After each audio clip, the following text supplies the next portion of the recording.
আমরা বলতে চাই যে অন্তর্বর্তীকালীন সরকারকে আমরা দায়িত্ব দিয়েছি বাংলাদেশের মানুষের নিরাপত্তা এবং বাংলাদেশের রাষ্ট্রীয় সম্পদের নিরাপত্তার জন্য।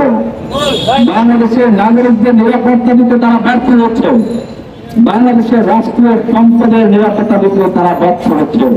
বাংলাদেশের রাষ্ট্রীয় নেতৃত্বগুলো রাতের অন্ধকারে কিভাবে পুড়িয়ে ফেলে সেই জবাব আমরা স্বরাষ্ট্র উপদেষ্টার কাছে চাই। বাংলাদেশের ছাত্র জনতার বিপ্লবে যে বিপ্লবীরা অংশগ্রহণ করেছে সেই বিপ্লবীদের অনেকেই গুম হয়ে যাচ্ছে, অনেককে হত্যা করা হয়েছে, একজনকেও এখন পর্যন্ত আইডেন্টিফাই করতে পারেনি স্বরাষ্ট্র মন্ত্রণালয়। এত কিন্তু আমরা বলতে চাই যে বিগত সরকারের আমলে যে সকল আমলারা সুবিধাবাদী ছিল, সুবিধা ভোগ করেছে, এই ফ্যাসিবাদকে জিয়ে রেখেছে এবং এই ফ্যাসিবাদকে হাতকে শক্তিশালী করেছে।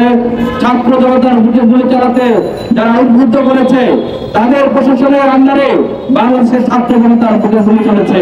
এই সকল আমলাদেরকে আমরা দেখেছি বিভিন্ন জায়গায় এখনো পদায়ন করা হচ্ছে, তাদেরকে বহিষ্কার তো দূরের কথা আরো ভালো জায়গাতে পদায়ন দেওয়া হচ্ছে। আমরা